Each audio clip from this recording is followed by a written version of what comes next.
जय श्री हरि नारायण। ओम नमो नारायण। पुष्पहासं जगत्सन्निवासं शतादित्यभासं गदाचक्रशस्त्रं लसत्पीतवस्त्रं हसचारुवक्त्रं भजेऽहं रमाकण्ठहारं श्रुतिव्रातसारं जलान्तर्विहारं धराभारहारं चिदानन्दरूपं मनोज्ञस्वरूपं हृतानेकरूपं भजेऽहं दो घड़ी रात बाकी रहे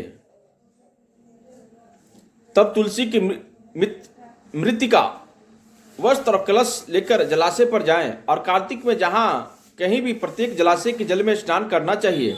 गर्म जल की अपेक्षा ठंडे जल में स्नान करने से 10 गुना पुण्य होता है। उससे 100 गुना पुण्य बाहरी कुएं के जल में स्नान करने से होता है। उससे अधिक पुण्य बावड़ी में और उससे अधिक पुण्य पोखर में स्नान करने से होता है। और उससे 10 गुना झरनों में और उससे भी अधिक पुण्य कार्तिक में नदी में स्नान करने से होता है। उससे भी 10 गुना पुण्य वहां होता है जहां नदियों का संगम हो, यानी कि प्रयागराज। और यदि कहीं 3 नदियों का संगम हो तो पुण्य की कोई सीमा नहीं। स्नान से पहले भगवान का ध्यान करके स्नानार्थ संकल्प करना चाहिए।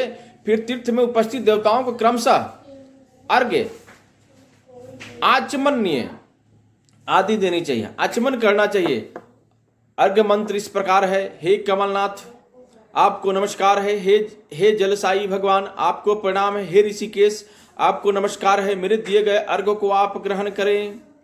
वैकुंठ, प्रयाग तथा बद्रिका आश्रम में जहां कहीं भगवान विष्णु गए वहां उन्होंने 3 प्रकार से अपना पांव रखा था। वहां पर ऋषि वेद यज्ञों सहित सभी देवता मेरी रक्षा करते रहे।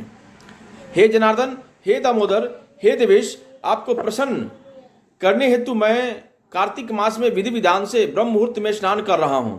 हे प्रभु, कार्तिक मास में व्रत तथा विधि पूर्वक स्नान करने वाला मैं अर्घ्य देता हूं, आप राधिका सहित ग्रहण करें।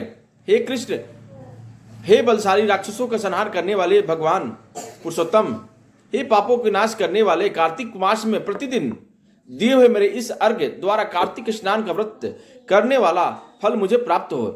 तत्पश्चात विष्णु, शिव तथा सूर्य का को ध्यान करके जल में प्रवेश कर नाभि के बराबर जल में खड़े होकर विधि पूर्वक स्नान करना चाहिए। कहां पर?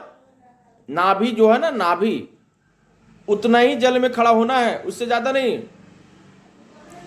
गृहस्थी को तिल और आंवले का चूर्ण लगाकर तथा विधवा स्त्री व यति को तुलसी की जड़ की मिट्टी लगाकर स्नान करना चाहिए। क्या करना चाहिए?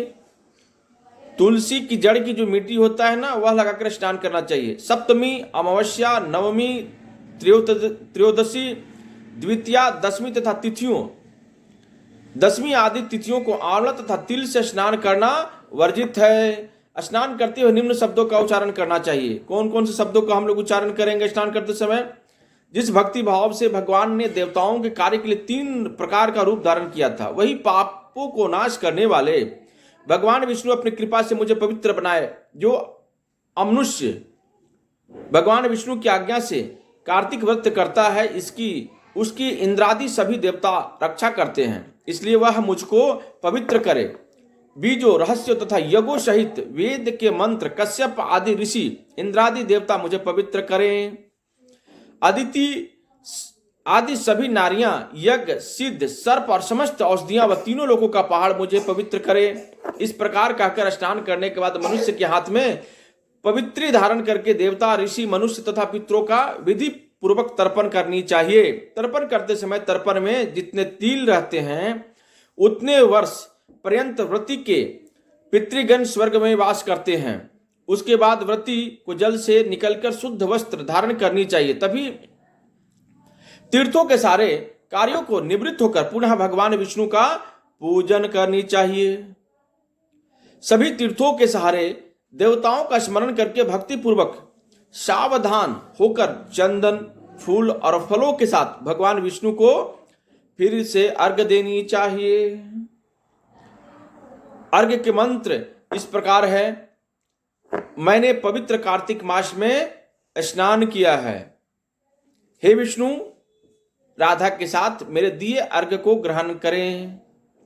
तत्पश्चात चंदन, फूल और तांबुल आदि से वेदपाठी ब्राह्मणों का श्रद्धापूर्वक पूजन करें और बारंबार नमस्कार करें। ब्राह्मणों के दाएं पांव में तीर्थों का वास होता है। ध्यान रखिएगा, ब्राह्मणों के दाएं पांव में तीर्थों का वास होता है। मुंह में वेद और समस्त अंगों में देवताओं का वास होता है। मुंह में वेद और समस्त अंगों में देवताओं का वास होता है। अपने कल्याण की इच्छा रखने वाले मनुष्यों को इनका ना तो अपमान करना चाहिए और ना ही इनका विरोध करनी चाहिए।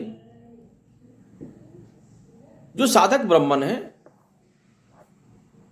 जो वेद पाठों का उच्चारण करते हैं, निमित्त मात्र पूजा करते हैं, ईश्वर के प्रति साधना रखते हैं, हम उन ब्राह्मणों की बात कर रहे हैं।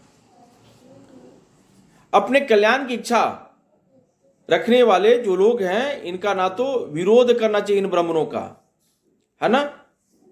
तो ध्यान रखिएगा इस चीज को। फिर एकाग्रचित होकर भगवान विष्णु की प्रिय तुलसी जी की पूजा करनी चाहिए। उनकी प्रियात्मा है माता तुलसी। उनकी परिक्रमा करके उनको प्रणाम करनी चाहिए। माता तुलसी को परिक्रमा करके 5 बार उनको प्रणाम करना चाहिए। और क्या बोलना है? हे देवी, हे तुलसी, देवताओं ने ही प्राचीन काल से तुम्हारा निर्माण किया है और ऋषियों ने तुम्हारी पूजा की है। हे विष्णु प्रिया तुलसी, आपको नमस्कार है, आप मेरे समस्त पापों को नष्ट करो। इस प्रकार से जो मनुष्य भक्ति पूर्वक कार्तिक व्रत का अनुष्ठान करते हैं, वे संसार के समस्त सुखों का भोग करते हुए अंत में मोक्ष को प्राप्त करते हैं। तो जो व्यक्ति इन साधनों को जीवन में प्रयोग करता है, जो भगवान के प्रति भक्ति, ज्ञान, साधना, वैराग्य चीजों को नियमित रूप से पालन करता है, अपने पूर्वजों, अपने देवों, अपने भाइयों, अपने कुटुंबजनों, अपने माता पिता के साथ जो इन संबंधों को मधुर रखता है, अपना कर्तव्य को कर्तव्य समझकर पालन करता है, वह समस्त जीवन में प्रसन्न रहता है। हो सकता है कि आपको लगे थोड़ी देर के लिए कि हाँ, मैं जो करता हूं उसका फल मुझे क्यों नहीं मिलता। तो आप समझ सकते हैं कि जिस एक बड़ी ही पुरानी कहावत है कि अगर तुरंत जो है ना आग कहीं पकड़ता है तो पानी तुरंत नहीं मिलता, तुरंत पानी नहीं बरसता, उसमें थोड़ी सी टाइम लगती है, थोड़ा सा समय लगता है। तो आप जिस प्रकार से कार्य कर रहे हैं अपने माता पिता, अपने बंधु बांधव, अपने कुटुंबजनों, अपने समाज के लिए, उनके सम्मान को दुगना करने के लिए अनवरत रूप से जो आपकी शोध चल रही है, तपस्या चल रही है, उसको आप अगर लागू करते रहते हैं, उस चीज को पालन करते रहते हैं, तो आप निश्चित तौर पर आपको सफलता मिलेगी। इसमें कहीं दो राय नहीं है। तो मेरी आप सभी से प्रार्थना है कि आप सब इस कार्तिक मास में भगवान की कथा को श्रवण करते रहें और अपने जीवन में अमूलचूल परिवर्तन करें। किसी की निंदा करने से बचें। ओम नमो नारायण, ओम नमो नारायण, ओम नमो नारायण, ओम नमो नारायण, ओम नमो नारायण। 108 बार भगवान ओम नमो नारायण का भी आप सब यथासंभव जप करें। बोलो प्रभु नारायण की जय हो। जगद्बिम्बलेशं हृदय